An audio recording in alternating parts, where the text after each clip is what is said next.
One for all for one. You've probably heard of the wise words often quoted in rugby. I first heard them at a wedding. My name's Aria, 30 years old, and my husband Oliver is 32. Oliver and I met through a club rugby team at our company. I was the team manager and Oliver was a player.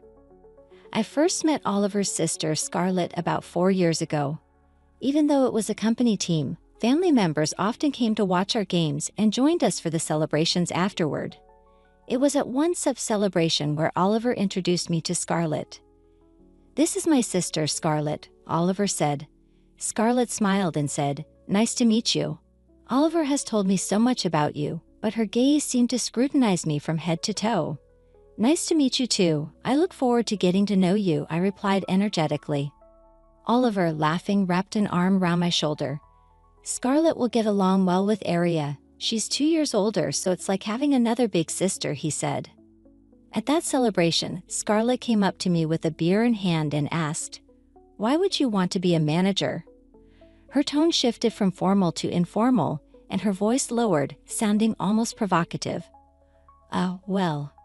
I was taken aback by her sudden change in attitude. "Isn't it obvious that managers are supposed to be pretty? Are you okay in the head, doing this with your looks?" she remarked. Yeah. I was speechless. "Just being a manager to attract guys, and you ended up snagging Oliver, poor guy," she muttered before walking away. I was stunned and couldn't respond. Later, I heard her cheerful voice saying, "Hey Liam, long time no see. It's Scarlett." I couldn't bring myself to tell Oliver about the confrontation. I thought that no one would want to hear bad things about their family members. A year later, Oliver and I got married, and I left the company to become a housewife. At our wedding, Scarlett approached me when I was alone and said, "Plain-looking people always marry early. Getting married at this age is so lame. I still want to have fun." Since then, Scarlett started attending every game and joined the after-parties, often commenting, "Maybe I should start looking for a husband here, even with my looks."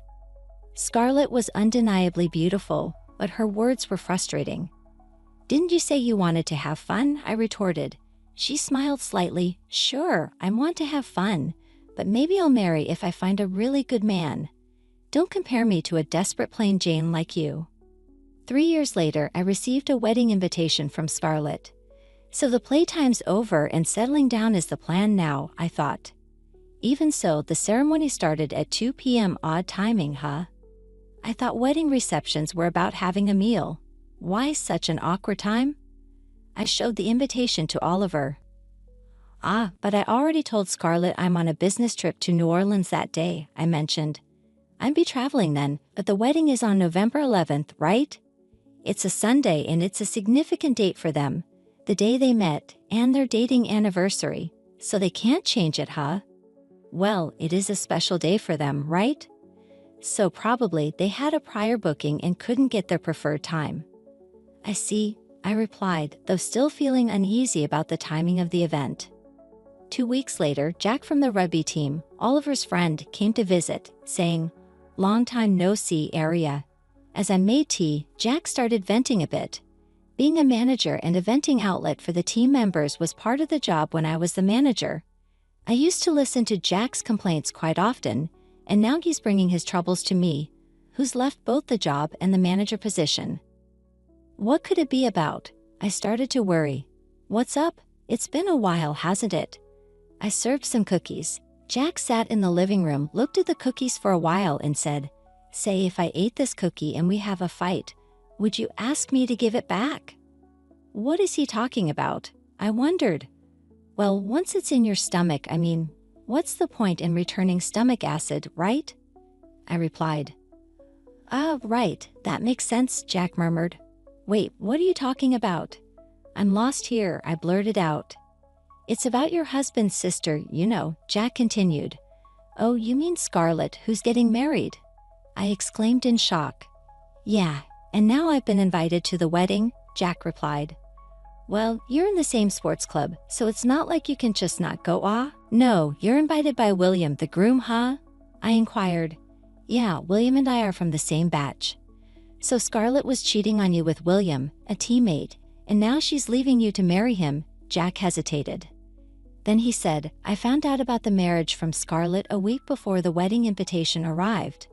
I had no idea she was dating William, so she cheated on me with a teammate, which was shocking.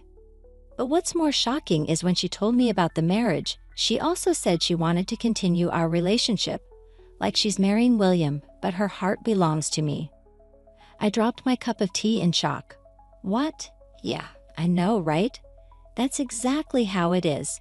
I hurriedly fetched a towel, but I couldn't digest the situation. Wait a minute, that sounds like an invitation to continue the affair. That's the thing. William is a good guy and I want to keep playing rugby with him, you know? The one for all thing. Sure, the affair was a problem, but if I keep quiet, not only William but everyone else can stay happy and oblivious. So I decided to keep our relationship a secret and not blame her for the affair for William's sake. Yeah, Jack is carrying the secret alone for everyone's sake. That's just too sad for him. The thought made the freshly brewed tea feel nauseating, but something I heard was bothering me. But that doesn't explain the cookie analogy. Yeah, that's actually what I came to talk about today. The story he told me next was even more astonishing, and I ended up spitting out my tea. Jack said, last Christmas, she told me she prepared a special Christmas present, and then she gave him a Tag Heuer watch. Well, it's not as expensive as Rolex, but it's still a pretty costly adult gift. But then when Jack tried to break up, she got mad and demanded, then give me back the watch I gave you last Christmas. That's petty. Not just petty, she even asked for the box and manual back. It's an expensive watch, so I still had them and gave them back. But then around the time the wedding invitation arrived, William started doing this whoosh. At that moment, I accidentally spit out my tea, and my nose hurt. That's terrible, just too terrible. Yeah, Jack says just hearing him out is enough, but I think this isn't something to just let slide. It's outright disrespectful to the groom and more. So I thought we had broken up for good, but then Scarlett messaged me on WhatsApp, saying, I still love you and let's meet after the honeymoon.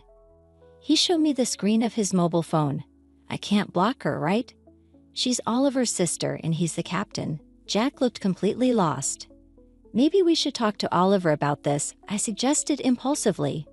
No, it's fine. One for all and all that. At this point, it doesn't matter. Or you know, since Oliver will be away on a business trip that day, maybe you don't need to go. The timing is awkward anyway. The ceremony at 2:00 p.m., reception at 3:00. You won't even be hungry for dinner. Just say you caught a cold or something, huh? Jack looked stern.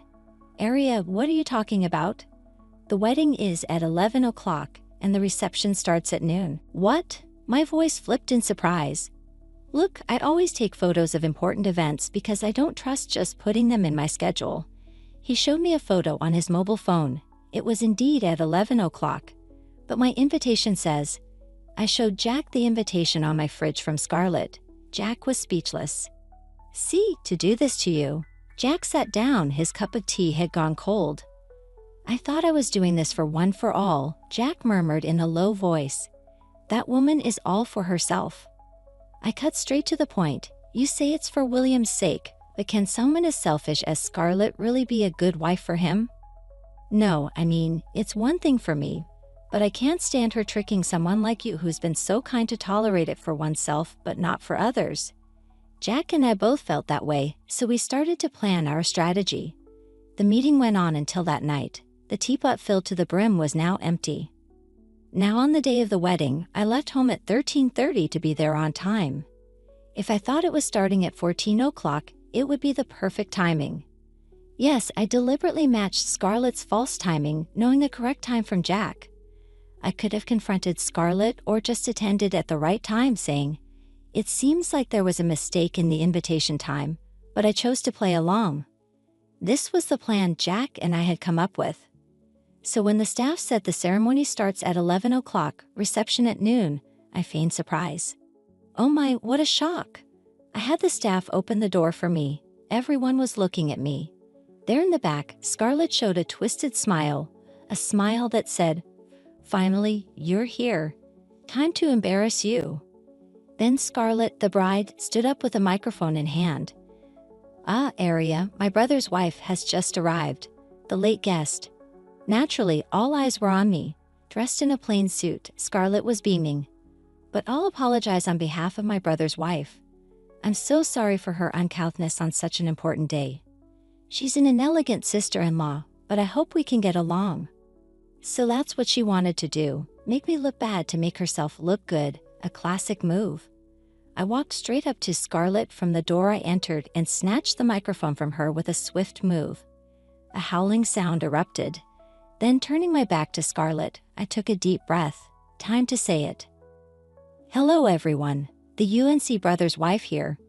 I arrived exactly at the time stated on the invitation. But now I'm the rude one, which makes me wonder if the invitation itself was rude. Invitation time. The crowd began to murmur, but that's not the main point. After a pause, I blurted it out suddenly. Let me introduce the real groom. Scarlett froze, so did everyone else. They probably couldn't understand what I was talking about. In this situation, the true groomed attack. Everyone turned to look. Jack stood up. I walked confidently towards him, then stood next to Jack. Jack, when did your relationship start? I asked. Jack answered into the mic, a year and a half ago. Oh, and how about the groom, William? I asked William, standing next to Jack. William looked at Scarlett, flustered. Scarlett's demeanor had completely changed from her earlier triumphant mode. She was grinding her teeth like a wolf, glaring at us. Since when? He had to answer, or the situation wouldn't settle. William, still flustered, grabbed a nearby mic. What? 1 year ago today. Well then it's hard to tell who should be the groom, I said. No matter what her expression was, I wouldn't let her off. Be prepared. I ignored Scarlett and continued. Free love before marriage is one thing, but continuing a relationship based on infidelity like this. What do you think about that? Especially since she's still sending WhatsApp messages to the real groom here, wanting to meet. I've printed screenshots of those WhatsApp messages. You can each take one later from the table near the entrance where I came in. I pointed to a table near the entrance piled with papers, copies of the WhatsApp screenshots that Jack received, saying things like I still love you, and let's meet after the honeymoon. 100 copies. I printed 100, not knowing how many guests there were. Jack pointed at it. That's a Jack. What's that supposed to mean? William's voice trembled. Jack took a slight breath. Sorry. I started dating at first, and I didn't know about Scarlett and William until they decided to marry. So it's not like I took her away. But I thought that an unknown happiness is still happiness, and I alone could just bear it silently. However, a person mean enough to change the time on Aria's invitation isn't someone you can be happy with, William. When I saw Aria's invitation, that's what I thought, William. It's not too late to wake up. As proof, Jack continued. After all, I must really love William as a friend. I could tell that from his compassionate gaze. Jack glanced at the watch William was wearing and gripped the microphone tighter. That tag her. I received the watch as a Christmas gift last year and wore it until your wedding announcement. What? William was speechless. Scarlett turned pale and looked back at William, staring at the watch. That's not it, William. This is... Scarlett's frantic attempts to explain seemed to fall on deaf ears. William, still holding the mic, muttered in disbelief. You said it was a thanks for marrying me gift? Hearing this, Jack's face turned stern and he closed his eyes. It was clear Jack was in pain. Perhaps William would have been happier not knowing, but once you're married, the only private time you get is in the bathroom. It's better to reveal such a deceitful wife now for the sake of Jack's dear friend. I slapped Jack's back firmly. Aria, Jack, opened his eyes and looked back. Well done, Jack. You did great. I patted his back. Don't joke around. Don't believe her. The liar is this woman. Scarlett pointed at me and began to rant. An invitation with a different time for just one person, as if I could pull off such a thing. This question was expected. Look here.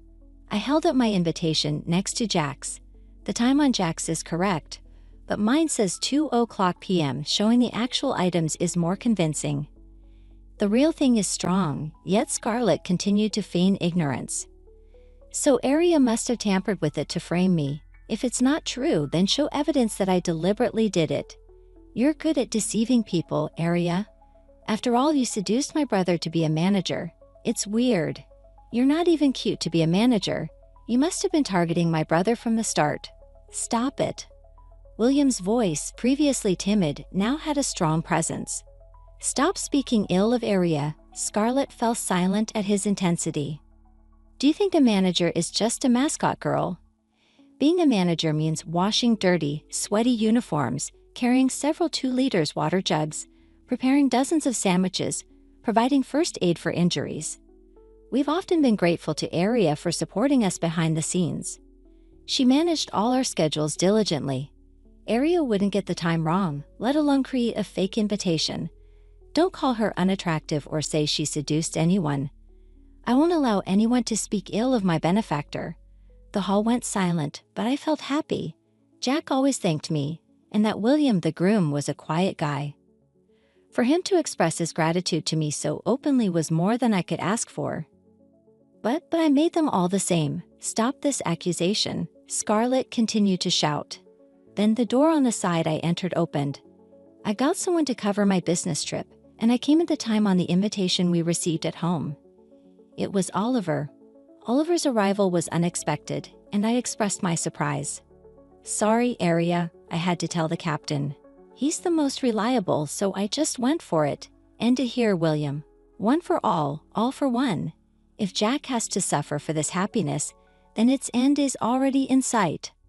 I apologized for Scarlett's behavior, but Oliver walked straight towards William and said, William, you should be married in a way that brings happiness and blessings from everyone, including Jack and the entire team. Then turning to Scarlett, he continued, and Scarlett, don't take advantage of my business trip to set up my wife. Wishing for someone else's unhappiness will never bring you any happiness.